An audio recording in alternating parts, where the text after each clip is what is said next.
အားလုံးပဲမင်္ဂလာပါရှင်နေရင်စရာမို့ YouTube Channel မှာပြန်လည်ကြိုဆိုလိုက်ပါတယ်ရှင်ဒီကနေ့မှာဆက်လက်ဖတ်ပြပေးသွားမှာတော့နိုင်ငံတော်ဗုဒ္ဓသာသနာမဟာဗုဒ္ဓဝီပထမရေပထမပိုင်းအပိုင်း20ကိုဆက်လက်ဖတ်ပြပူဇော်ပေးသွားမှာပဲဖြစ်ပါတယ်ရှင်ကိုးပါးအတွက်ဒါနစုဝီနီပရိဝါပါဠိတော်မှာနဝအဒမိကာနိဒါနာနိဟူ၍အဒမိကဒါနာကိုးပါးရှိကြောင်းဟောကြားတော်မူသည်ကိုအထကထာ၌နဝအဒမိကာနိဒါနာနိတိတံဂတ္တပရိနာတံအညတံဂတ္တဝါစေတိယတဝါပုဂ္ဂလတဝါပရိနာမေတိအစရှိသည်ဖြင့်တေတန်ဃာတော်အားညွတ်ကိုင်းထားပြီးသောလက်ကိုညွတ်ကိုင်းရင်တန်ဃာမတပါအခြားသောတန်ဃာတော်အားညွတ်ကိုင်းစေခြင်းနှင့်သို့မဟုတ်စေတီတော်အားညွတ်ကိုင်းစေခြင်း၃သို့မဟုတ်ပုဂ္ဂိုလ်တစ်ပါးအားညွတ်ကိုင်းစေခြင်း၄စေတီတော်အားညွတ်ကိုင်းထားပြီးသောလက်ကိုညွတ်ကိုင်းစေတီတော်မတပါအခြားစေတီတဆူဆူအားညွတ်ကိုင်းစေခြင်း၅သို့မဟုတ်တန်ဃာတော်အားညွတ်ကိုင်းစေခြင်း၆သို့မဟုတ်ပုဂ္ဂိုလ်တစ်ပါးအားညွတ်ကိုင်းစေခြင်း9ပုဂ္ဂိုလ်အားညွတ်ကိုင်းထားပြီးသောလက်ကိုထိုညွတ်ကိုင်းပုဂ္ဂိုလ်မှတပါအခြားပုဂ္ဂိုလ်တဦးအားညွတ်ကိုင်းစေခြင်း10သို့မဟုတ်တန်ဃာတော်အားညွတ်ကိုင်းစေခြင်း9သို့မဟုတ်စေတီတော်အားညွတ်ကိုင်းစေခြင်းဟူ၍ကိုးပါးတယုတ်ကိုဖွင့်ပြတော်မူသည်ဤ၌ပရိနာတံဟူသောပါဠိအရာညွတ်ကိုင်းပြီးသောလက်ဟူသည်တန်ဃာအားဖြစ်စေစေတီအားဖြစ်စေပုဂ္ဂိုလ်အားဖြစ်စေလူကုန်အံဆောက်လုပ်ကုန်အံဟုနှုတ်မဝင်ခံပြီးသောပစ္စည်းလေးပါးသုံးဆောင်လလပါများကိုဆိုလိုသည်ဤအတ္တမိကဒါနကိုပါဟောကြားရခြင်း၏အကြောင်းရင်းဝတ္ထုကိုသတိပြုရ၏ထိုဝတ္ထုကဝိနည်းပါဠိတော်ပါရဇိကကန္ဓပါဠိနှင့်ပစိတ္တိယပါဠိတို့၌လာရှိသည်လာရှိပုံမှာမြတ်စွာဘုရားသခင်တာဝတိပြည်ဇေရဝံကျောင်း၌တရင်သုံးနေတော်မူစဉ်တာဝတိပြည်အတွင်အသင်းအဖွဲ့တစ်ခုကတန်ဃာတော်အားဆွန့်ချွေးပြီးလေရင်သင်္ကန်းကိုပါလူအံဟုတိုင်ပင်ညီညွတ်စကားပြောကြားပြီးလေရင်တန်ဃာတော်အတွက်နှစ်စဉ်လူမြဲဝတ်အတိုင်းလူရန်ရန်သင်္ကန်းရောစွန်မှပြင်ဆင်ထားလေသည်ထိုအခါစဘဂီယဟန်တို့သည်ထိုသင်ရှိရာသို့တွားရောက်၍မိမိတို့အားထိုသင်္ကန်းများကိုလူရန်ရန်အတင်းအကျပ်မငြင်းမဆန်နိုင်အောင်ပြောဆိုလူကန်သဖြင့်သင်္ကန်းများကိုစဘဂီယဟန်တို့အားလူ၍တန်ဃာတော်အားမူစွန်းကိုသာလူကြရတော်သည်ထိုအကြောင်းကိုယဟန်တော်များသိရှိ၍ကဲ့ရဲ့ရှုံချစကားပြောကြားပြီးလေရင်မြတ်စွာဘုရားအားလျှောက်ထားသောဝတ္ထု၌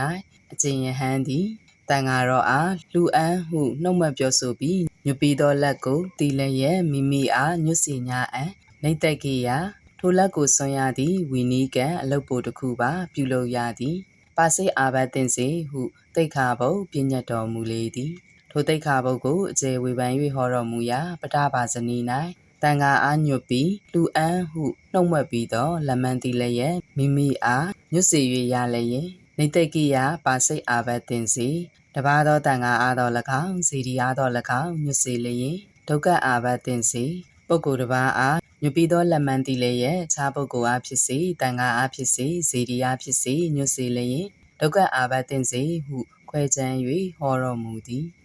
ဤအကြောင်းရင်းဝတ္ထုကိုပါထုတ်ပြရေးသားရခြင်းမှာအလူပွဲစားဇာသမားတို့ဝင်ရောက်ဆွတ်ဖက်လှောက်လက်ခြင်းကြောင့်အလူရှင်ပုဂ္ဂိုလ်၏အလူမှာအတ္တမိကဒါနမကောင်းသောမည်ကိုရပုံအကြောင်းထင်ရှားစေလို၍ဖြစ်သည်မှန်၏တန်ဃာအားဖြစ်စေဇေဒီယာဖြစ်စေပုဂ္ဂိုလ်အားဖြစ်စေဤဝတ္ထုကိုပေးလူအံဟူ၍အလူရှင်ကနှုတ်မပြောဆိုပြီးလည်းရင်ထိုဝတ္ထုသည်နှုတ်မပြောကြခံရသောတန်ဃာဇေဒီပုဂ္ဂိုလ်တို့၏ဥစ္စာတဝက်တစ်ပြက်ဖြစ်လေပြီထို့သောတန်ဃာစေတီပုဂ္ဂိုလ်တို့အားညွတ်ပြီးမှန်းသိလည်းရဲ့လူပွဲစားဂျာသမားတို့စဘဂီယဟန်များလိုမတရားဝင်ရောက်ဆွတ်ဖက်လှောက်လက်ပြောဆိုညူရင်းဖြစ်သည့်တန်ဃာစေတီပုဂ္ဂိုလ်မှတပါအခြားသောတန်ဃာစေတီပုဂ္ဂိုလ်အားလူရန်ရန်ညွတ်စေသဖြင့်ထိုဂျာသမားတို့၏စကားအတိုင်းအလှရှင်ကလိုက်နာ၍မိမိညွတ်ကိုင်းရင်တန်ဃာစေတီပုဂ္ဂိုလ်မှတပါအခြားသောတန်ဃာစေတီပုဂ္ဂိုလ်အားလူရန်သောအခါထိုဒါနသည်အလူပွဲစားဂျာသမားတို့မတရားဝင်ရောက်ဆွတ်ဖက်လှောက်လက်ခံရသဖြင့်အတ္တမိကဒါနဖြစ်ရတော်သည်ယင်းတို့လူပွဲစားဂျာသမားတို့မတရားဝင်ရောက်ဆွတ်ဖက်လှောက်လက်ပြောဆိုသဖြင့်ညွတ်ကိုင်းရင်တန်ဃာစီရီပုဂ္ဂိုလ်မှတပါအခြားသောတ တန်ခါစေတီပုဂ္ဂိုလ်အားလူဒန်းသောအဓမ္မိကဒါန၉ပါးကိုခံယူခြင်း၉မျိုးကိုလည်းအဓမ္မိကပဋိက္ခဟ၉ပါးဟု၍ဟောတော်မူ၏ထို၉ပါးကိုသုံးဆွဲခြင်း၉မျိုးကိုလည်းအဓမ္မိကပရိဘောဂ၉မျိုးဟု၍ဟောတော်မူ၏အလူပွဲစားဂျာသမားတို့မတရားသက်သက်ဆွတ်ဖက်ပြောဆိုညွတ်ကိုင်းစေခြင်းထိုသောညွတ်ကိုင်းစေသဖြင့်ညွတ်ကိုင်းရင်တန်ခါစေတီပုဂ္ဂိုလ်မှတပါအခြားသောတန်ခါစေတီပုဂ္ဂိုလ်အားလူဒန်းခြင်းကိုအဓမ္မိကဒါနဟုခေါ်ဆိုရတော့လေတရားသဖြင့်ညွတ်ကိုင်းရင်မှတပါအခြားသောညွတ်စေခြင်းကို၎င်းအလှရှင်ကိုယ်တိုင်ကအတိမှန်ရ၍မူလညွတ်ကိုင်းရင်မှအခြားတစ်ပါးသို့ပြောင်းရွှေ့လူဒန်းခြင်းကို၎င်းအဓမ္မိကဟုမဆိုသာပေထို့ကြောင့်ပင်မြတ်စွာဘုရားသည်ကိုတော်မြတ်အားလူအံဟုနှုတ်မွညွတ်ကိုင်း၍ရလှုပ်လာသောမိတွေတော်မဟာပဇာပတိဂေါရမီ၏သင်္ကန်းအသစ်ဆုံးကိုတန်ခါအားလူဒန်းရန်မိတ်ဆိုတော်မူသည်အပြစ်ရှိ၍အဓမ္မိကဖြစ်သည်မှန်ကမြတ်စွာဘုရားမိန့်ကြားတော်မူမည်မဟုတ်ပေပတိနတိကောသလမင်းကြီးသည်လည်းရှေ့ပိုင်း၌ဒိဋ္ဌိတို့ထံမှအတပြတသိန်းတစိုးစား၍စေတဝန်ကျောင်းတိုက်၏အနီးပါး၌ဒိဋ္ဌိဆရာကြီးများ၏ကျောင်းအရန်ဆောက်လုပ်ရန်ခွင့်ပေး၍ဒိဋ္ဌိတပည့်များကျောင်းဆောက်ရန်တေဝါများကိုချသောအခါမြတ်စွာဘုရား၏စေခိုင်းချက်အရာပထမရှင်အာနန္ဒာနှင့်တန်ဃာတော်များနှင့်ရှင်သာရိပုတ္တရာနှင့်ရှင်မောက္ကလန်တို့နန်းတော်သို့တားမြစ်ရန်ကြွသွားတော်လေတစိုးစားရသဖြင့်ကောသလမင်းကြီးတွေ့မခံဝန်မဲရှိခဲ့ရာနောက်နေ့၌ဘုရားကိုယ်တိုင်ကြွ၍ဒုက္ခနိပတ်တော်လာဘရုဇတ်ကိုဟောကြားသဖြင့်မင်းကြီးအမြင်မှန်ရပြီးလျင်မူလပေးမြင်နှင့်တကွသေဝါများကိုပါမင်းဗန္တာဖြစ်သိမ်းယူ၍ထိုနေ့၌အရန်ကျောင်း၌တခုတိဆောက်ခါမြတ်စွာဘုရားအားလူရန်လေသည်ထိုကျောင်းတိုက်သည်ပတိနရီကောသလမင်းကြီး၏ကောင်းမှုဖြစ်သောကြောင့်ရာဇကာယာမှမင်းကျောင်းတိုက်ဟုတွင်ခဲ့လေသည်ထိုပတိနရီကောသလမင်းကြီး၏ရာဇကာယာမကျောင်းတိုက်ကိုမြတ်စွာဘုရားအားလူရန်ရာ၌အဓမ္မိကဒါနဖြစ်လည်းရင်မြတ်စွာဘုရားသည်ခံယူတော်မူမည်မဟုတ်ပေထိုမှတပါလည်းတန်ခါကုံတော်ကိုပါတွင်ပါဝင်သည်ပါဟုနေရဂုံတော်ကိုလည်းအထောက်ထားပြုရာ၏မိမိထံသို့ရောက်လာမည်ဧည့်သည်အာဂန္တုတို့အတွက်ပြုလုပ်စီမံထားသောပစ္စည်းကိုပါဟုနာဟူ၍ခေါ်သည်အရိယာတန်ဃာတော်များနှင့်တွေ့ကြုံသောအခါမိမိညွတ်ကရည်ရွယ်ထားရင်းဖြစ်သောအာဂန္တုများကိုဖယ်ထားပြီးလျင်အရိယာတန်ဃာတော်အားသာထိုပစ္စည်းစုကိုလူဒန်းခြင်းကထိုက်၏အရိယာတန်ဃာတော်များကလည်းလူခံထိုက်၏အလူခံပြီးသုံးဆောင်ခြင်းကလည်းထိုက်၏ဤသို့အလူခံထိုက်ခြင်းကိုပါဟုနေရဂုံတော်ဟုခေါ်သည်အကယ်၍လူရှင်သဘောအတိုင်းဂျာပွဲစားတို့မတရားဝင်ရှုပ်ခြင်းမရှိဘဲမိမိပစ္စည်းကိုမူလညွတ်ကိုင်းရင်မှပြောင်းရွှေ့လူဒန်းခြင်းသည်မတရားဖြစ်ခဲ့ပါလျင်ဧည့်သည်အာဂန္တုတို့အတွက်ရည်ရွယ်ညွတ်ကိုင်းထားသောပစ္စည်းကိုအရိယာတန်ဃာတော်အားလူဒန်းထိုက်ကြောင်းလူဒန်းသည်ကိုခံထိုက်ကြောင်းမြတ်စွာဘုရားဟောကြားတော်မူမည်မဟုတ်ချေဓမ္မိကဒါန၃ပါး၁တန်ဃာတော်အားညွတ်ကိုင်းပြီးသည်ကိုထိုညွတ်ကိုင်းတန်ဃာတော်အားသာလျင်လူဒန်းခြင်းနှင့်စေတီတော်အားညွတ်ကိုင်းပြီးသောလက်ကိုထိုညွတ်ကိုင်းစေတီတော်အားသာလျင်လူဒန်းခြင်း၃ပုဂ္ဂိုလ်တဦးဦးအားညွတ်ကိုင်းပြီးလူအံဟုနှုတ်မွက်ပြီးသောလက်ကိုထိုညွတ်ကိုင်းပုဂ္ဂိုလ်အားသာလျင်လူဒန်းခြင်းဤ၃ပါးကိုဓမ္မိကဒါန၃ပါးဟု၍ဟောတော်မူသည်ဤအဋ္ဌမိကဒါန၉ပါးဓမ္မိကဒါန၃ပါးတို့ကိုအထကထာဆရာတော်ဝိနိပရိဝါဒအထကထာ၌ဖွင့်ပြရာဝေအဋ္ဌမိကဒါနကိုတန်ခတ္တပရိနာတံအညတန်ခတ္တဝါစေတိယတဝါပုဂ္ဂလဝါပရိနာမေတိတန်ခါညွတ်ပြီးသောလက်ကိုအခြားတန်ခါအားဖြစ်စေဇေဒီအားဖြစ်စေပုဂ္ဂိုလ်အားဖြစ်စေညွတ်ကိုင်းစေခြင်းစသည်ကိုသာဖွင့်ပြသည်ညွတ်ကိုင်းစေခြင်းဟူသည်လည်းအလှရှင်၏အလုပ်ကိစ္စကရိယာမဟုတ်အလှပွဲစားဂျာသမားတို့၏မတရားဝင်ရောက်ဆွတ်ဖက်လောက်လဲ၍ရွှေပြောင်းလူစေရန်စီမံပြောဆိုခြင်းအလုပ်ကိစ္စကရိယာဖြစ်သည်ထို့ကြောင့်အဋ္ဌမိကဒါနဖြစ်ရခြင်းမှာစဘကိယဟန်များကဲ့သို့ဂျာသမားတို့မတရားဆွတ်ဖက်လောက်လဲ၍ရွှေပြောင်းလူရန်စီမံပြောဆိုခြင်းကြောင့်သာဖြစ်ရသည်ဟုယုံကြည်စွာမှတ်ယူအပ်ပေ၏၉ပါးရဲဒါနစုပြီး၏10ပါးရဲဒါနစုမှာလည်း4ပါးစု6ပါးစု9ပါးစုတို့ကဲ့သို့ဒါန၏သဘောရင်းအားဖြင့်10ပါးရှိသည်ဟုပါဠိတော်၌တိုက်ရိုက်ဟောမရှိသုတ်တန်နည်းအားဖြင့်အလူများ၌ထင်ရှားသောဒါနဝတ္ထု10မျိုးရှိသည်ကိုဆွဲပြုကာသုတ်တန်နည်းအလိုဒါန10ပါးကိုအထကထာဆရာတော်ဖွင့်ပြခြင်းဖြစ်သည် ထိုအတူဒက္ခိဏဝိပင်္ဂတုတ်ပါဠိတော်လားပုဂ္ဂလိကဒါန14ပါးကိုဆွဲ၍ဒါန14ပါးခွဲခြားပြဆိုလိုကပြဆိုသင်ပေ၏ဒါနအပြပြီး၏ငါထိုဒါနဤအာနုဘော်ကြီးမြင့်ကြောင်းကအဘယ်နည်း6ထိုဒါနဤအာနုဘော်ဆုတ်ယုတ်ကြောင်းကအဘယ်နည်းဟုသောမင်းမြန်းစည်းစိချက်တို့အရာ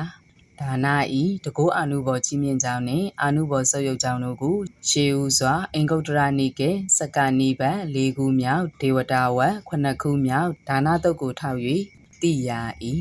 ထိုတုတ်မှာမြတ်စွာဘုရားသခင်တာဝတိပြည်ဇေရဝံကျောင်း၌တရင်သုံးနေတော်မူစဉ်ဝေလူကန္တကီမြို့သူနန္ဒမာတာဥပတိကဓာယိကာမက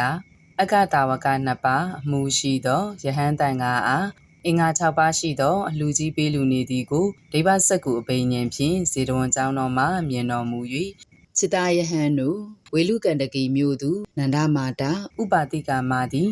တာရိပုတ္တရာမောက္ကလန်တို့အမှုရှိသောယဟန်တန်ကားအားတေမလူမီရှေဖိုးကကြိုတင်ဝမ်းမြောက်နေခြင်းနှင့်လူစဲခါမှာစိတ်စေတနာကောင်းစွာကြည်လင်ခြင်း3လူဒန်းပြီးနောက်နှစ်သက်ဝမ်းမြောက်သောစိတ်ရှိခြင်းတည်းဟုသောဒါယကဘက်ကအင်္ဂါ3ပါတေ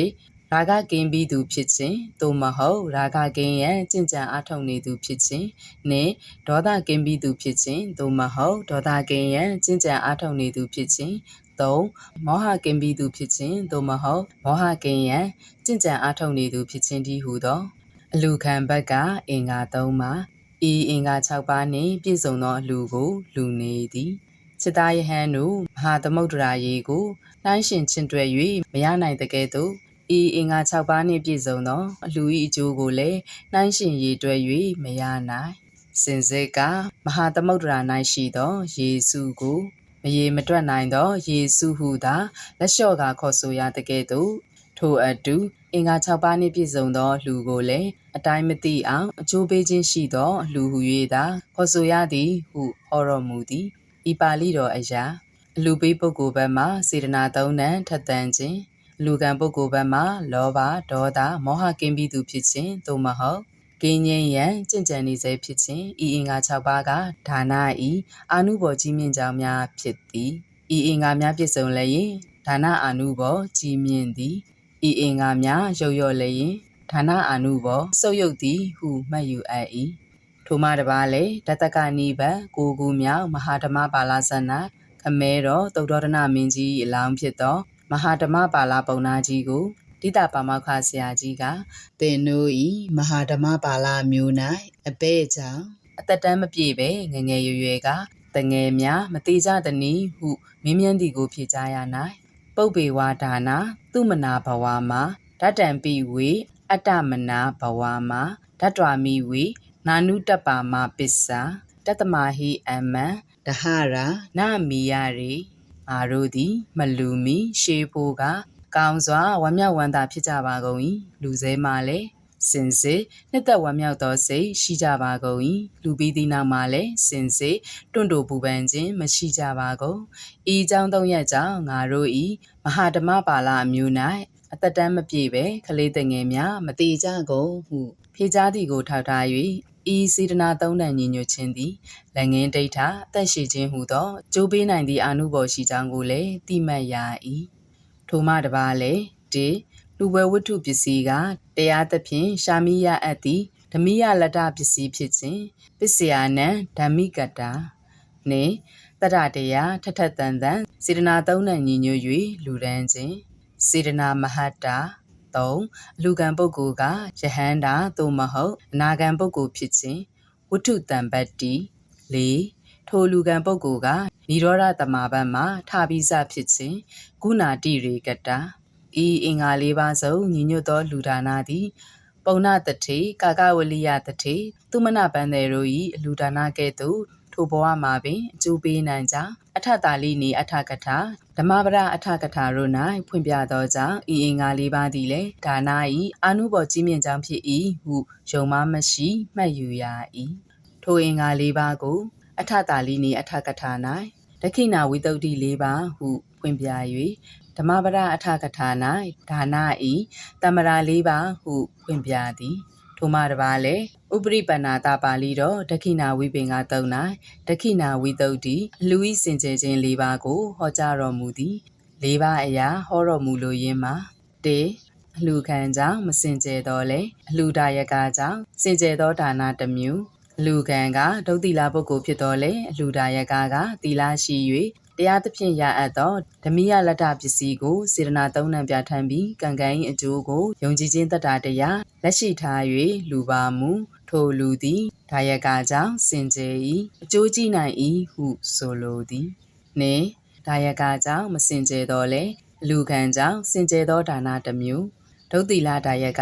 မတရားသဖြင့်ရအပ်သောပစ္စည်းကိုစေတနာသုံးတန်မထက်တန်ကံကံ၏အကျိုးကိုမယုံကြည်ပဲလူစေကမူအလှခံပုဂ္ဂိုလ်ကသီလနှင့်ပြည့်စုံပါလျင်ထိုလူသည်လူခံကြောင့်စင်ကြယ်၏အကျိုးကြည့်နိုင်၏ဟုဆိုလိုသည်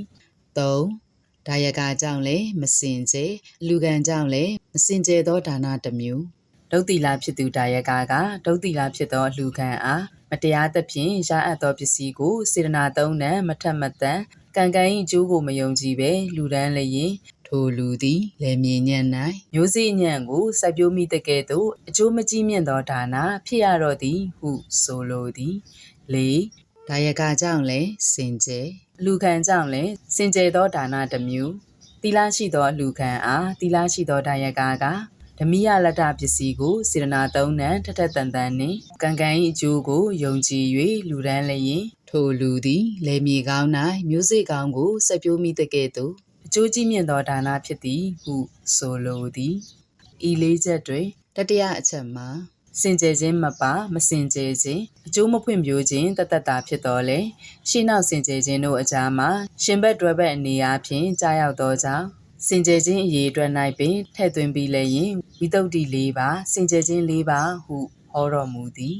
ဤလေးချက်တွင်တတိယအချက်မှာစင်ကြယ်ခြင်းမပါမစင်ကြယ်ခြင်းအကျိုးမဖွင့်ပြိုးခြင်းတသက်တာဖြစ်တော်လဲ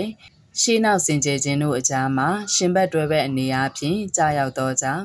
စင်ကြယ်ခြင်းအရေးအတွက်၌ပင်ထည့်သွင်းပြီးလျင်ဝိတုဒ္ဓိ၄ပါးစင်ကြယ်ခြင်း၄ပါးဟုဟောကြားတော်မူသည်ဤဒက္ခိဏဝိတုဒ္ဓိ၄ပါးဟောကြားတော်မူပုံကိုထောက်စား၍ဒါနအရာ၌အလှဒါယကသီလရှိ၍ကောင်းသောကိုယ်ကျင့်တရားနှင့်ပြည့်စုံသူဖြစ်ခြင်းနှင့်အလှခံပုဂ္ဂိုလ်ကလည်းထို့အတူဖြစ်ခြင်း၃လူပွဲဝတ္ထုကလည်းဓမိယလတ္တပစ္စည်းဖြစ်ခြင်း၄စေတနာသုံးတန်ထက်သန်ခြင်း၅ကံကံ၏အကျိုးကိုယုံကြည်မှုတတ္တတရားရှိခြင်းဤအင်္ဂါ၅ပါးသည်ဒါန၏အာနုဘော်ကြီးမြင့်ကြောင်းများဖြစ်သည်ဤအင်္ဂါ၅ပါးနှင့်ပြည့်စုံကဒါန၏အာနုဘော်ကြီးမြင့်၍အင်္ဂါရုပ်ရော့လျင်ဒါန၏အာနုဘော်ဆုပ်ယုတ်သည်ဟုမှတ်ယူရ၏တတ္တတရားနှင့်ဆက်၍မှတ်ဖွယ်ဤဆိုအပ်ပြီးသောဒါန၏အာနုဘော်ကြီးမြင့်ကြောင်းအင်္ဂါ၅ပါးတို့တွင်ငါမှတ်ပြကံကံ၏အကျိုးယုံကြည်မှုတတ္တတရားကိုနားလည်ဖို့အရေးကြီးသည်တတ္တဟုသောစကားကိုယုံကြည်ခြင်းဟုမြန်မာဘာသာပြန်ဆိုရ၏တတ္တယင်းအတိုင်းအနက်မြန်မာပြန်ဆိုလျင်ကောင်းစွာစောင့်တက်ထားတတ်သောတရားဟု၍အနက်မြန်မာပြန်ဆိုရပေမည်လွန်ကြည်လင်၍အနေထိုင်နေသောရည်သည်လာရိတ်နေရိတ်အစရှိသည်ကိုမိမိ၌စောင့်ထားနိုင်တဲ့ကဲ့သို့ဤတတ္တတရားမှလည်းကိလေသာမျိုးညစ်ကြေးကင်းစင်သဖြင့်မြတ်စွာဘုရား၏ဂုဏ်တော်အစရှိသောအာယုန်များကိုမိမိ၌ကောင်းစွာဆောင်နာတဲ့ကဲ့သို့ဖြစ်သည်လောကဥပမာအဖြစ်လူတို့မှာလက်မရှိလျင်ယတနာကိုမြင်တော်လဲမကောက်ယူနိုင်တဲ့ကဲ့သို့၎င်းဥစ္စာမရှိလျင်အသုံးဆောင်မျိုးမျိုးမပြည့်စုံနိုင်တဲ့ကဲ့သို့၎င်းမျိုးစေ့မရှိလျင်ကောက်ပဲစသည်မပြည့်စုံနိုင်တဲ့ကဲ့သို့၎င်းထိုအတူတတ္တတရားမရှိလျင်ဒါနသီလဘာဝနာအစရှိသောကောင်းမှုယတနာတို့မကောက်ယူနိုင်လူနတ်နိဗ္ဗာန်စည်းစိမ်တို့ကိုမရနိုင်မပြည့်စုံနိုင်သောကြောင့်ဤတတ္တတရားကိုလက်နှင့်တူ၏ဟူ၍၎င်းဥစ္စာနှင့်တူ၏ဟူ၍၎င်းမျိုးစေ့နှင့်တူ၏ဟူ၍၎င်းမြတ်စွာဘုရားဟောကြားတော်မူအပ်သည်ဤတတ္တတရားသည်စัจ जा မင်းကြီး၏ဗရမ ्या ယတနာနှင့်တူကြောင်းမိလိန်နာပညာပါဠိတော်အထတာလီနီအထကထစသောကျမ်းဂန်တို့၌လာရှိသည်စัจ जा မင်းကြီး၏ဗရမ ्या ယတနာသည်မြင်းများလောက်နောက်ကြည့်နေသောရေဖြစ်စေကမူရေထဲသို့ထည့်လိုက်ကထိုရေနောက်ကိုလက်ငင်းခဏခြင်းကြည်လင်သွားနိုင်စေတကဲ့သို့စိတ်၌ရှိသောကိလေသာအညစ်အကြေးဟုသမျှကိုတတ္တတရားသည်လက်ငင်းခဏခြင်း ပေရှား၍ကြည်လင်သွားစေနိုင်သည်တတ္တတရားဖြစ်နေလျင်တောကစသောညီညွတ်မှုတစုံတရာမဝင်နိုင်ဟုဆိုလိုသည်သို့ဖြစ်၍ဗုဒ္ဓဘာသာဝင်သူတော်စင်တို့သည်မြတ်စွာဘုရားကိုအာယုံပြုကမြည်များကြအောင်ငါ၏စိတ်စဉ်မှာ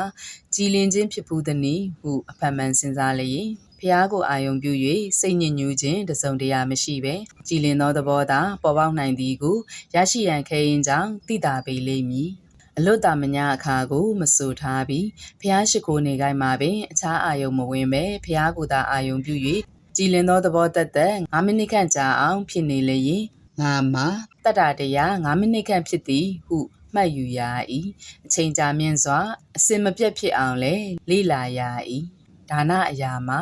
ကံကိုယုံကြည်ခြင်းဟုဆိုရ၌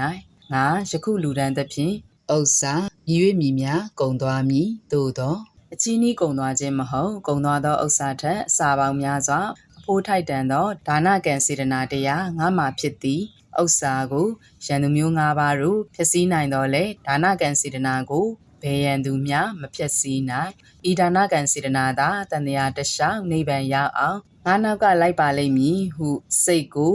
ကြည်ကြည်လင်လင်ကြီးထားနိုင်ခြင်းကိုကံကိုယုံကြည်သည်ဟုခေါ်သည်ဤကံကြောင့်တန်ត្រာတလျှောက်ကောင်းကျိုးတရားတို့ကိုရနိုင်သည်တစုံတရာများယုံမားဝဲမရှိဟုကံ၏အကျိုးကိုစဉ်းစားပြန်လျင်လေအလွန်ကြည်လင်သောသဘောပေါ်ပေါက်လာသည်ကိုလက်တွေ့ဖြစ်လိမ့်မည်ဤသို့ကံ၏အကျိုးကိုစဉ်းစား၍ကိုယ်တွေ့ဖြစ်သောအလွန်ကြည်လင်မှုသဘောကိုကံ၏အကျိုးကိုယုံကြည်ခြင်းဟုခေါ်သည်ပြဆိုအပ်ပြီးသည့်အတိုင်းကံကိုဖြစ်စေကံ၏အကျိုးကိုဖြစ်စေအာယုံပြုကစိတ်ကြည်လင်ခြင်းတရားထင်ရှားပေါ်ပေါက်၍ငါးခုမြောက်ဒါန၏အာနုဘော်ကြီးမြင့်ကြောင့်တရားနှင့်ပြည့်စုံရန်တတိပြုရာ၏ဒါနပါရမီခံပြီး၏ခခွေသီလပါရမီစမရိသားကောင်ဤသီလပါရမီခန်း၌ဥပမာပြအပ်သောစမရိမီသောတတဝါကိုအတောင်ရှိသောငှက်မျိုးဟုလွယ်လွယ်အမှားမှမမှတ်သားရအခြေလေးချောင်းရှိသောသားကောင်မျိုးဟု၍သာမှတ်ယူရ၏စမရတတာစမရိတတာနှမျိုးလုံးကိုပင်ထိုသားကောင်ကိုဟောနိုင်သည်မကရပိဒံကျန်၌ကစမရတရာသာပါရှိသည်ထိုစမရတရာကိုလည်းရှိဆရာများကအောင်ဟူ၍မြမပြန်ဆိုတော်မူကြ၏ကျော်အောင်စံထားဆရာတော်ပြည်ဆရာတော်တို့သည်လည်းအောင်ဟူ၍၎င်းစမရီမီသောသားကောင်ဟူ၍၎င်းနှစ်ချက်ပင်ပြန်ဆိုတော်မူကြသည်ဤကဲ့သို့မိဆန်ဆန်းကျဲသောဤသားကောင်ကိုအောင်ဟူ၍ခေါ်ကြသည့်အတွက်ကဝိလက္ခဏတပ်ပုံကျမ်းတွင်လည်းဂလုံးဆက်နှံပြန်သည့်လံအောင်ဆံဖဖဆွဲဟူ၍ဆက်ဆိုထားသည်လံပြန်မှာတင့်တယ်ခြင်းရှိစေရန်အောင်မိဆန်ကိုဖဖရရရှိအောင်လံရင်းကဆွဲထားသည်ဟု၍ဖွဲ့ဆိုခြင်းဖြစ်သည်ဤစမရတရာစမရီတရာတို့ဟောအပ်သည်အခြေလေးချောင်းရှိဆရာတို့အောင်ဟုမြမပြန်ဆိုခဲ့သောသားကောင်ကိုအတိအကျသိရှိစေရန်အတွက်တက္ကတာမကတာကျမ်းဂန်ဝါဝါတို့၌ကံဆုံးရောက်တက်မြောက်တော်မူကြသောဘေယယာမဆရာတော်မော်လမြိုင်မြို့တောင်ပေါက်ဆရာတော်တို့သည်မိမိတို့၏အဘိဓမ္မာနေတယအမရကောတနေတယ၌လည်းဖော်ပြလက်တန်သောအတိုင်းရေးသားတော်မူခဲ့ကြလေသည်စမရောစမရီမီသောသားစမရီကအမွှေးရှည်သောတိဘက်နွားမျိုးတီထိုသားကောင်၏မိဇံသည်ရှည်သည်ဖြစ်၍အိန္ဒိယနိုင်ငံတိဘက်နိုင်ငံတို့၌ယင်းနှင်ရန်လောက်ကြ၏ထိုကိုပင်စမရီသားမိယံဟုခေါ်သည်တိဘက်နိုင်ငံ၌ဝန်တင်ရန်နိုစားရန်အသားကိုစားရန်ထိုသားကောင်ကိုအသုံးပြုကြကုန်၏ဤအနက်ကိုတက္ကတာစေချံတို့ကို၎င်းပါဠိအမည်တက်လျက်ပါသောတတဝရုပ်ပုံများကိုပြ၍၎င်းတို့၏အကြောင်းကိုဆိုသောစာအုပ်တို့ကို၎င်းကြည့်ရှုမိညာပြု၍ပေးအပ်သတည်းအဘေယာယာမဆရာတော်၏ဗိဓံနေတယတေဂါထာအမှန်618မှစမရာတိဘတ်နွာ၎င်းမရကောတနေတယ15ဝက်10အမှန်ဂါထာနေတယမှာစမရာစမရီမီသောသားကောင်ဝါလာဒိတ်ပိယဂိရိတ်ပိယနှစ်ပုတ်လေ၎င်း၏အမည်ပင်ဤစမရီမီသောသားကောင်ကနွားနှင့်တတန်တူ၍ရှည်သောအမွှေးရှိ၏တိဘက်နိုင်ငံ၌၎င်းကိုဝင်တင်ခြင်းစသည်ဖြင့်အသုံးပြုကြ၏စမရီသားမိယံဟူသည်၎င်း၏မိဆံဖြင့်ပြုလုပ်သောရံမျိုးတီသင်္ခတတက္ကတကျမ်းများ၌ကကျွဲနှင့်တရံတူ၏ဟုအဆိုရှိ၏ တီဟူဘာသာအမရကောတနေတရား၌လေကျွဲနေတရန်တူသောဥတ္တရာပထတိုင်း၌ဖြစ်သောစမရီမီသောသားကောင်ထူဟုဆို၏စမရီဟုခေါ်မှတ်ပြုတိမှုတိဘက်နွားဤကနွားထက်ကိုလုံးထွက်မှတ်ချက်မွေးပြီးဖွာကျွဲနေပုံဟန်သူတတန်တူတန်နေမချာဤမနွားကိုသုံးသလိုထိုမှာသုံးပြုညာစာမရီရက်ခေါ်ပညံပြုအပ်သူမိဖွာကြောက်တောင်ထူထက်တော်အရဲ့ချင်းကပ်ပျော်မွေးညာဂိရိတ်ပိယထိုကြောင့်ပါနာမခေါ်ထင်ရှားဝါလဒိတ်ပိယမြည်အရာချစ်လာသူမိဖွာတောင်ပေါက်ဆရာတော်ဤအဘိဓမ္နေတရားသစ်မှာဤသီလပါရမီအရာစမရိတာနှင့်ဆက်၍ပါရမီတော်ခံပြုပရိ81၌ဤသီလပါရမီအရာတင်ချီလေးတက်တသိန်းကတ်ကိုကူးခတ်ပေါက်မြောင်မရောက်မချင်းတည်င်းချိုးချမ်းကျင်းအားတန်လျက်အကျံဆွတ်ဆွတ်မလောက်မှတ်၍တပတ်တီကြီးမြောက်စွာပြီးသည်ပွားစီလိမ်မှာသူမေတာပမာသွေးသည်စာမရီဟုနောက်ချီပွားပွားမိဆန်လာလျက်တောမထိတ်ကောင်တရေဆောင်သည်ရွှေရောင်ဖြူဖြူသားမျိုးက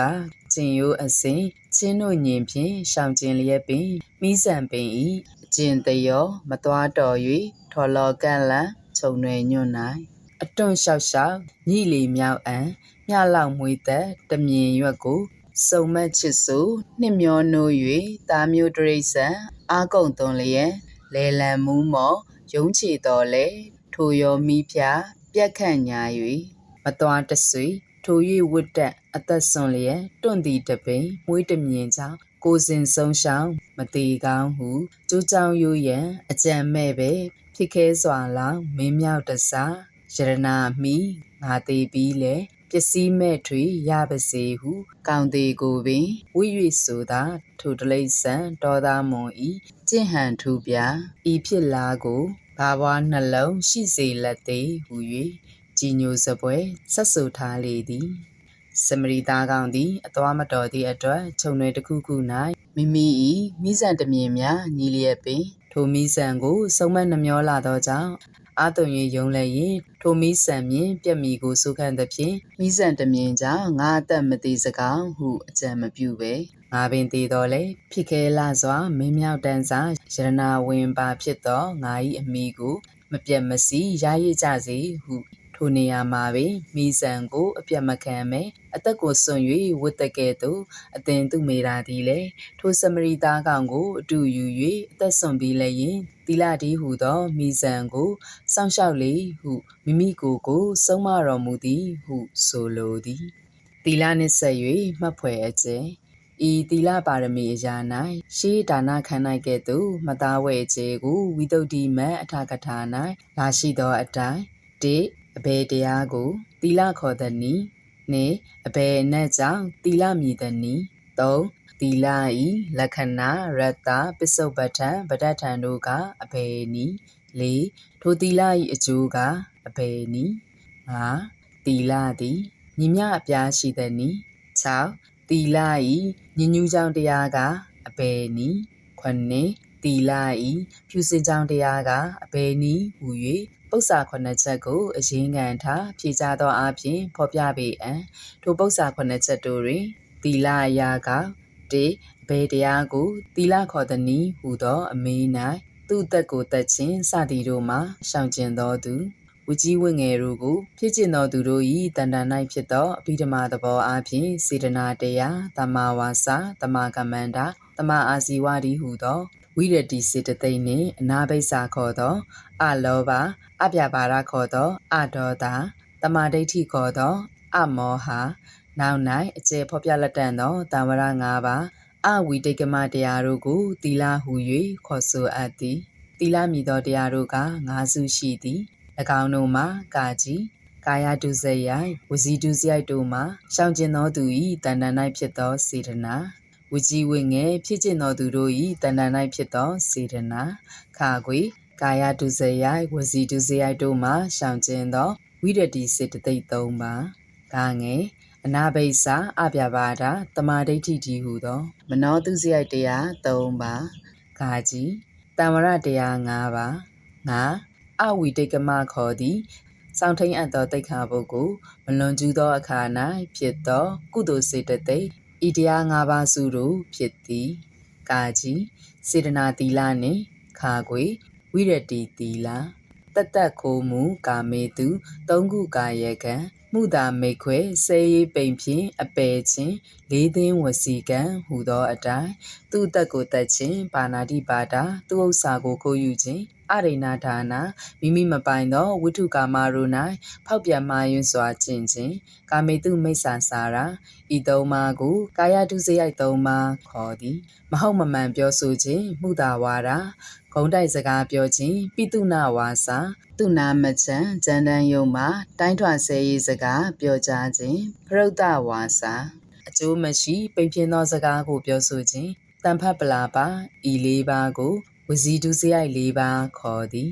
ထိုကာယတုစရိုက်၃ပါးဝစီတုစရိုက်၄ပါးတို့ကိုပြုမှားပြောမှားခြင်းသည်အသက်မွေးမှုအတွက်လည်းပြုမှားပြောမှားတတ်သည်မုတ်ဆိုတငါစသည်တို့၏ပါဏာတိပါဒစသည်ကိုဆိုလိုသည်အသက်မွေးမှုအတွက်မဟုတ်သောပါဏာတိပါဒစသည်လည်းရှိသည်မင်းကြီးမင်းသားစသူတို့ပျော်ပါတော်လိုက်သောပါဏာတိပါဒစသည်ကိုဆိုလိုသည်ထိုကာယတုစရိုက်ဝစီတုစရိုက်တို့ကိုပြုမှားပြောမှားရာ၌အသက်မွေးမှုအကြောင်းအတွက်နှင့်အသက်မွေးမှုအကြောင်းမရှိဘဲပြုမှားပြောမှားနှထွေပြတဲ့ကဲ့သို့ပင်ထိုဒုစရိုက်တို့မှာရှောင်ကျဉ်ခြင်းမှလည်းအသက်မွေးမှုအကြောင်းရှိသောထိုဒုစရိုက်တို့မှာရှောင်ကျဉ်ခြင်းအသက်မွေးမှုအကြောင်းမရှိဘဲထိုဒုစရိုက်တို့မှာရှောင်ကျဉ်ခြင်းဟု၍နှမျိုးရှိပြန်လေသည်အသက်မွေးမှုအကြောင်းမရှိသောကာယတုစရိုက်၃ပါးမှာရှောင်ကျဉ်ခြင်းကိုတမကမ္မန္တဝိရတိခေါ်သည်အသက်မွေးမှုအကြောင်းမရှိသောဝစီဒုစရိုက်၄ပါးမှာရှောင်ကျဉ်ခြင်းကိုတမဝါစာဝိရတိခေါ်သည်အသက်မွေးမှုလည်းရင်အကြောင်းရင်းရှိသောထိုကာယတုစရိုက်၃ပါးဝစီဒုစရိုက်၄ပါးယဟန်တော်များဖို့ထူး၍ဟောကြားအပ်သောမိစ္ဆာအာဇီဝမျိုးမျိုးတို့မှာရှောင်ကျဉ်ခြင်းကိုတမအာဇီဝဝိရတိခေါ်သည်ဆိုအပ်ပြီးသောဝိရတိစေတသိက်၃ပါးတို့ကိုဝိရတိသီလခေါ်၍ထိုဝိရတိစေတသိက်နှင့်တွဲဘက်ရှင်ဘက်တကွာအနက်ဖြစ်သောစေတနာစေတသိက်ကိုစေတနာသီလခေါ်သည်ဆရာဥပိ္ပစေအစရှိသူတို့အပေါ်၌ဝကြီးဝငယ်ကိုပြုသောအခါမဟာကုသိုလ်စိတ်၌ပါသောစေတနာစေတသိက်ကိုလည်းစေတနာသီလခေါ်သည်ခါငယ်အနာဘိဇာတိသီလသူတစ်ပါးစီစိန်ကိုဤစီစိန်သည်ငါ၏ဥစ္စာဖြစ်ပါမူကောင်းလေစွာဟုသူတစ်ပါးစီစိန်သို့ရှေ့ရှုကြံစီတတ်သောလောဘကိုအဘိဇာမနောတုစရိုက်ခေါ်သည်ထိုအဘိဇာမနောတုစရိုက်ကိုပေရှားသောသူ၏တန်တန်၌ဖြစ်သောပေရှားကြောင့်စေတနာနှင့်အနာဘိဇာမည်သောအာလောဘစေတသိက်သည်သီလမည်၏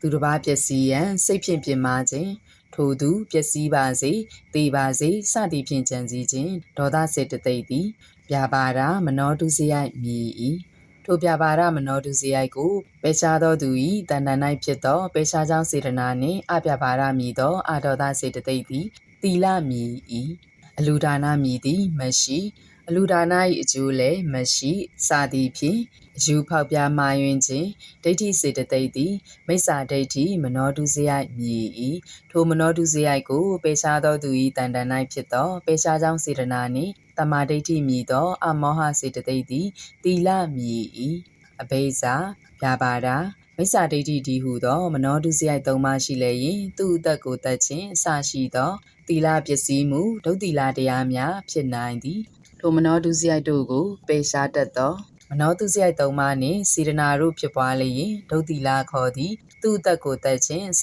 ရှိသောသီလပစ္စည်းမှုများမဖြစ်နိုင်ထိုကြောင့်အနာဘိဇာအဗျာပါဒတမာဒိဋ္ဌိဒီဟုသောမနောတုစရိုက်၃ပါးကိုသီလဟုခေါ်ဆိုသည်စိတ်ဖြစ်လျင်စေတနာပါတိကြီးဖြစ်၏ထိုစေတနာကပင်စိတ်ကိုအာယုန်နှင့်စိစောပေး၏စိဆက်ပေး၏ဂေဆက်ဆက်သည်ကိုဂေစောသည်ဟုခေါ်တဲ့ကဲ့သို့စိတ်နှင့်အာယုန်ဆက်ဆက်စိဆက်ပေးသည်ကိုပင်စိစောသည်ဟုခေါ်သည်စေတနာကစိစောမပေးလျင်စိတ်သည်အာယုန်နှင့်အာယုန်အာရမဏိကဖြစ်ဖြင့်ဆက်ဆက်မည်မဟုတ်စိတ်သည်အာယုန်၌တည်မည်မဟုတ်စိတ်သည်အာယုန်ကိုအာယုန်ပြုတော်မည်မဟုတ်စေတနာကဂဟေဆက်ဆက်စိစောပေးသည့်အတွက်စိတ်သည်အာယုန်နှင့်အာယုန်အာရမဏိကဖြစ်ဖြင့်ဆက်ဆက်နိုင်ရသည်စိတ်သည်အာယုန်၌တည်ရခြင်းဖြစ်သည်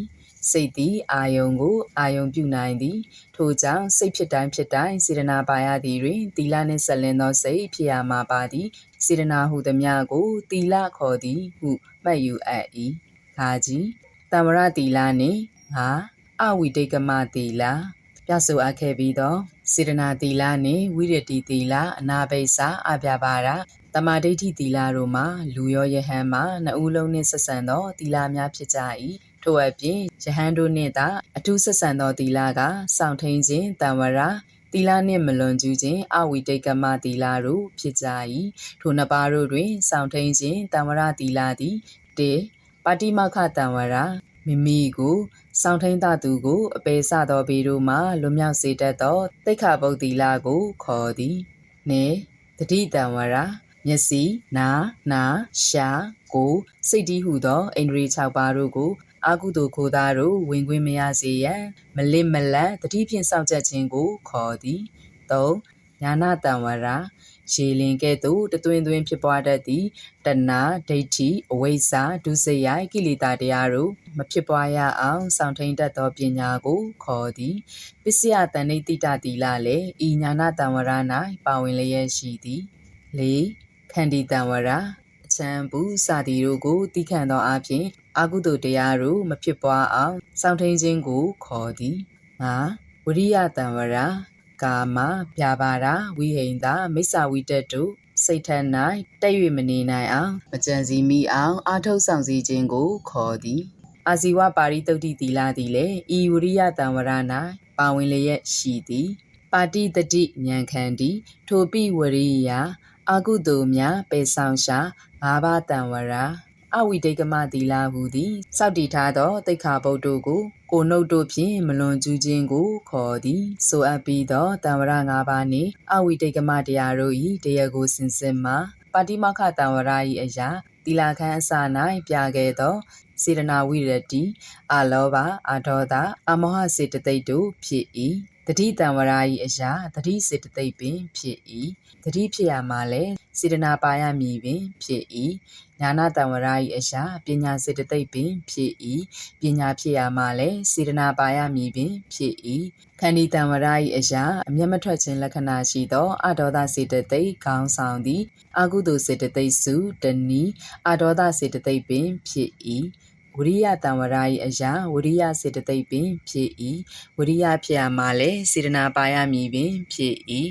အဝိတေကမ၏အရာကစောက်တည်ထားသောတိခါဗုဒ္ဓကိုမလွန်ကျူးသောခြင်းရာဖြင့်ဖြစ်သောကုသိုလ်စိတ်စေတသိက်စုပင်ဖြစ်၏ဒါန၏အရာမှာစေတနာသည်အရင်းခံဖြစ်၏သီလအရာ၌ကစေတနာပင်အရင်းခံဖြစ်သည့်ဖြင့်ဝိရတိစေတသိက်၃ပါးအလောဘအဒေါသအမောဟစေတသိက်၃ပါးတတိစေတသိက်ပညာစေတသိက်ဝိရိယစေတသိက်တို့လည်းအတိဆိုင်ရာရှေ့ဆောင်ကကုသိုလ်ဖြစ်သောစိတ်စေတသိက်အစုပင်ပါဝင်နိုင်၏ဤကသီလခေါ်အပ်သောတရားတို့ကိုပြဆိုချက်တည်းသီလခေါ်ခြင်းအကြောင်းနှင့်အဘယ်နဲ့ကြောင့်သီလမည်တနည်းဟုသောအမေး၌ပါဠိအတိုင်းခေါ်ဆိုထားသည့်ဒါနပြုသည်ဟုသောမြန်မာစကားကိုလည်းပေးကမ်းစွန့်ကြံမှုပြုသည်ဟုပြောဆိုနိုင်တော်လေသီလဆောက်တည်သည်ဟုသောမြန်မာစကားကိုကရှင်းရှင်းလင်းလင်းမပြောဆိုနိုင်ကြသည်ကများ၏သီလတရားသည်ငကိုသဘောဟုသောအနက်ကောင်းသောအကျင့်ဟုသောအနက်နှမျိုးတို့ကိုဟော၏ထိုနှမျိုးတို့တွင်ငကိုသဘောဟုသောအနက်ကိုအလေးထားဟုသောစကားပရိယေဖြင့်လှည့်၍သုံးပြန်၏သုံးနှုံးပုံမှာပပကရဏတိလောမကောင်းမှုကိုပြုလေရှိသောသူဒုဗ္ဗတနာတိလောမကောင်းသောစကားကိုပြောလေရှိသောသူအဘိဝါဒနာတိလောရှိခိုးထိုက်သူကိုရှိခိုးလေရှိသောသူဓမ္မကထနာတိလောတရားဟောလေရှိသောသူအစရှိသည်ဖြင့်ပုဂ္ဂိုလ်တဦးဦးဤကာမကဟုသောငကိုသဘောကိုပါဠိလိုသီလမြန်မာလိုအလေးဟု၍သုံးနှုံ၏ထိုလေးဟုသောစကားသုံးနှုံကိုဝတ္တနာတမယေရုခရုဟဏတိလ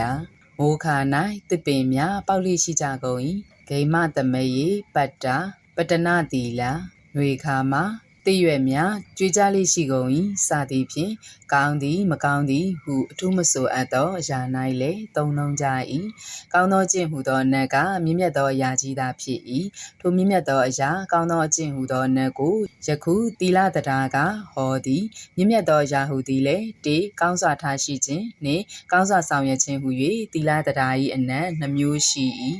တေကောင်းစွာထားရှိခြင်းနှင့်ကောင်းစွာဆောင်ရွက်ခြင်းဟူ၍တေကောင်းစွာထားရှိခြင်းဟူသည်ကာယကံနှင့်ဝစီကံမှုတို့ကိုဖျို့ဖျဲမရှိစေခြင်းပင်ဖြစ်၏သီလမဆောင်ထိန်သောသူတို့၏တန်တန်၌ကာယကံမှုအပြုသဘောဝစီကံမှုအပြောဆိုသဘောတို့သည်အထိတ်မရှိသောချီခင်ပမာဖြစ်လိုရာဖျို့ဖျဲဖြစ်ပေါ်နေတတ်ကြ၏သီလဆောင်ထိန်ထားလိုက်သောအခါထိုကာယကံအမှုဝစီကံမှုတို့သည်ဖျို့ဖျဲမဖြစ်တော့ကြစိတ်နေထက်မြက်ကြမ်းခတ်သောသူပင်ဖြစ်စေကားမူသီလကိုစောင့်တည်ကျင့်သုံးခိုင်း၌ထိုသူကိုအခြားသူတစ်ယောက်ကမခံနိုင်အောင်လာရောက်ပြောဆိုပြုမူလာလျင်ထိုသူသည်သီလမစောင့်တည်သောအခါဖြစ်ကအတုံအပြန်လက်စားချေသောအဖြစ်ကာယကံတောင်းကျမ်းမှုဝစီကံတောင်းကျမ်းမှုတို့ကိုပြုမှုပြောဆိုဖျို့ဖျဲဖြစ်မည်ဖြစ်တော်လေသီလစောင့်တည်ထားသည့်အတွက်မိမိစိတ်ကိုထိမ့်အုပ်ချုပ်တည်ကကာယကံမှုဝစီကံမှုတောင်းကျမ်းခြင်းမရှိရအောင်ကောင်းစွာထားနိုင်လေသည်ကာယကံမှုဝစီကံမှုဖျို့ဖျဲဆွဲမရတာမရမဖြစ်လေအောင်ထိုသူဆောင်ထိန်သောသီလကထိန်အုပ်ထားလေသည်ဤကကောင်းစွာထားရှိခြင်းဟူသောပထမအနက်၏အကျယ်အဓိပ္ပာယ်သည်နေကောင်းစွာဆောင်ရွက်ခြင်းဟူသောဒုတိယအနက်၏အဓိပ္ပာယ်ကကုသိုလ်တရားဟုသမျှသည်သီလနှင့်ကင်း၍ကောင်းစွာမဖြစ်နိုင်သီလရှိသောသူတို့၏တန်တန်မှသာကုသိုလ်တရားတို့ကောင်းစွာဖြစ်ပွားနိုင်သည်သို့ဖြစ်၍သီလသည်ကုသိုလ်ဟုသမျှတို့၏မူလတရားအကြောင်းရင်းဖြစ်ရကားစတုဘူမကကုသိုလ်တရားတို့ဖြစ်ပွားအောင်ဆောင်ရွက်တတ်သောတရားဖြစ်လေသည်ယခုပါရမီတော်ကံမှာသူမေတာရှင်ရသေးသည်ဒါနပါရမီကိုရှေးဥစွာဉာဏ်ဖြင့်ဆင်ခြင်းတွေ့မြင်တော်မူသောကြောင့်ဒါနပါရမီကိုဥစွာအားထုတ်ရမည့်အကြောင်းမိမိကိုမိမိဆုံးမထားတော့လေသီလကိုမဆောင်မထိန်မဲ့ရှေးဥစွာဒါနကိုသာအားထုတ်ရမည်လူရမည်ဟုမဆိုလိုဖျားဖြစ်အောင်ပြုနိုင်သောအကြောင်းတရားတို့ကိုစင်ကြင်စူးစမ်းတော်မူရာသူမေတာရှင်ရသေးဤပါရမီပဝိစယဉာဏ်တော်ဝါ၌ပထမဥစွာဒါနပါရမီထင်မြင်လာသောကြောင့်သာဣမန္တုံပထမန္တာဝဒလံကတဝသမာတိယဤဒါနပါရမီကိုစာဥစွာဆွဲမြဲပြုကစောက်တည်ပြီးလည်းရင်ထိုထိတ်ရောက်ဖြစ်ကျင့်လေလောဟုဟောထားတော်မူခြင်းဖြစ်သည်သီလကိုလုံးဝအမထုတ်ခင်ကြိုတင်၍ဒါနကိုသာဥစွာအားထုတ်ရမည်ဟုမဆိုလိုပါရမီတော်ကိုပထမဒုတိယစသည်ဖြင့်စီစဉ်ဟောကြားထားခြင်းမှာကျင့်စဉ်ကိုပြလို၍ထားသည်မဟုတ်ပါရမီပဝိစယဉာဏ်တော်ဝါ၌ပထမဒုတိယစသည့်အစဉ်ထင်မြင်လာသည့်အတိုင်းသာပြဆိုခြင်းဖြစ်သည်တစ်ချိန်နဲ့တခဏရဲ၌တပြိုင်နက်တည်းပါရမီ10ပါးလုံးဉာဏ်တော်၌မထင်မြင်နိုင်ဤသို့ဉာဏ်တော်ဝါ၌ပထမဥစွာထင်မြင်လာသည်ကိုဆွဲ၍ဒါနပါရမီကိုအစထား၍ဟောကြားတော်မူသည်ပြုကျင့်အားထုတ်ရာ၌ကသီလ၌တည်၍ဒါနကိုအားထုတ်မှသာလျှင်မိမိဘက်ကဒက္ခိဏဝိတုဒ္ဓိအလှူ၏စင်ကြယ်ခြင်းဖြစ်နိုင်ပေမည်သီလဆောက်တည်ကျင့်သုံးခြင်းရှည်သွားရှိသောဒါနဖြစ်မှာတာလွန်၍အကျိုးရနိုင်ပေမည်ထို့ကြောင့်ပင်ဒါယကဒါယိကာမတို့ကသင်္ကန်းစသောလူပွဲဝတ္ထုတို့ကိုလူဒန်းရန်တန်ဃာတော်များကိုပင်ဖိတ်သောအခါတန်ဃာတော်များကသီလပေးရန်ဟူ၍မူလပင်ဖိတ်စဉ်ကရှောက်ထားချက်မပါစေကမူရှေးဥစွာသီလပေးပြီးမှလူပွဲဝတ္ထုတို့ကိုလူဒန်းစေတော်မူကြသည်ဤဆိုအပ်ပြီးသောစကားရစုကိုထောက်၍အဘဲကြောင့်သီလခေါ်သည်နည်းဟုမေးလျင်တေကာယကံမှုဝစီကံမှုတို့ကိုယုံရင်ကြမ်းတမ်းစွာဖြစ်ခွင့်မပေးဘဲတိမ်မွေ့နူးညံ့အောင်ကောင်းစွာထားတတ်သောကြောင့်၎င်းနေကာမကုသိုလ်ရူပကုသိုလ်အရူပကုသိုလ်လောကုတ္တရာကုသိုလ်တည်းဟုသောကုသိုလ်လေးမျိုးတို့အစဉ်စဉ်ဖြစ်ပွားအောင်အခြေခံအကြောင်းရင်းဖြစ်ဖြင့်ကောင်းစွာရွတ်ဆောင်တတ်သောကြောင့်၎င်းသီလခေါ်သည်ဟုပြပြသားသားဖြေကြားရ၏ဤရာ၌သီလသည်လည်းကောင်းစွာထားတတ်သည်သမာဓိသည်လည်းကောင်းစွာထားတတ်သည်ထို့သောသီလနှင့်သမာဓိတို့ကောင်းစွာထားပုံခြင်းအဘယ်သို့ထူးသနည်းဟူ၍၎င်းပထဝီဓာတ်သည်လည်းကောင်းစွာဆောင်တတ်သည်သီလသည်လည်းကောင်းစွာဆောင်တတ်သည်ကောင်းစွာဆောင်ပုံခြင်းအဘယ်သို့ထူးသနည်းဟူ၍၎င်းမေးဖွယ်ရှိ၏ဖြေကသီလသည်ကာယကံမှုဝစီကံမှုတို့ကိုဖျို့ဖျဲမဖြစ်စေရ ငြိမ်သက်အေးချမ်းအောင်ကောင်းစွာထားတတ်သည်တမာရီသည်မိမိနှင့်တွဲရှင်ဘက်ဖြစ်သောစိတ်စေတသိက်တို့ကိုအာယုံမျိုးမျိုးသို့ပြန့်လွင့်၍မသွားဘဲအာယုံတစ်ခုတည်း၌စူးစိုက်တည်နေအောင်ကောင်းစွာထားတတ်သည်ဤသို့ကောင်းစွာထားပုံခြင်းထူကြသည်သီလသည်စတုဘူမကကုသိုလ်တရားတို့ဖြစ်ပွားရန်အခြေခံအကြောင်းရင်းဖြစ်ပေသည်ဤသို့စတုဘူမကကုသိုလ်တရားများဖြစ်ပွားရန်အခြေခံအကြောင်းရင်းဖြစ်သည်ကိုပင်စတုဘူမကကုသိုလ်တရားတို့ဖြစ်ပွားအောင်ကောင်းစွာရွတ်ဆောင်သည်ဟုဆိုခြင်းဖြစ်သည်အထိန်တော်သည်မင်းသားကိုကစင့်ကလျာရောက်တတ်ရာမလွင်ပါအောင်ပွေ့ချီထမ်းဆောင်တကဲ့သို့ပထဝီဓာတ်သည်သဟဇတ်တကွာဖြစ်ဖက်ရုပ်တရားတို့ကိုကစင့်ကလျာမလွင်ပါအောင်ကောင်းစွာတည်အောင်ကျေးဇူးပြုတတ်သည်ယင်းတို့ကျေးဇူးပြုသည်ကိုပင်ကောင်းစွာဆောင်သည်ဟုဆိုသည်တို့ရာကပထဝီဓာတ်သည်သဟဇတ်ရုပ်တရားတို့ကိုကစင့်ကလျာလွင်ပါ၍မသွားအောင်ကောင်းစွာရွတ်ဆောင်သည်သီလသည်စတုဘူမကကုသိုလ်တရားတို့ဖြစ်ပွားအောင်အခြေခံအကြောင်းအဖြစ်ဖြင့်ရွတ်ဆောင်သည်ဤသို့ကောင်းစွာဆောင်ပုံခြင်းထူကြသည်ဝိတုဒ္ဓိဒီသီလနိဒေတာမှာ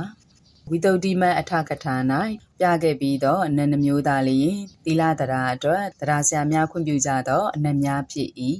တပါးသောဆရာတို့ကမူသီလဟုသောစကားသည်တိရာသို့မဟုတ်တိတတို့မှဖြစ်လာသောစကားသည်တိရနှင့်တိတတရားတို့သည်ဥကောင်းဟုသောအနတ်ကိုဟောကုန်၏တတဝါတို့မှဥကောင်းပြတ်သွားလျင်တကိုယ်လုံးပင်ပျက်စီးတကဲ့သို့ကုသိုလ်တရားတို့မှလည်းသီလပျက်စီးလျင်အလုံးစုံပျက်စီးတော်၏တို့ဖြစ်၍သီလတရားသည်ကုသိုလ်ဟုသမျှတို့၏ဥကောင်းတပွဲဖြစ်သောကြောင့်တိရာသို့မဟုတ်တိတဟုဆိုလိုလျက်အခရာပြောင်းလဲ၍သီလဟုခေါ်ဝေါ်ထားသည်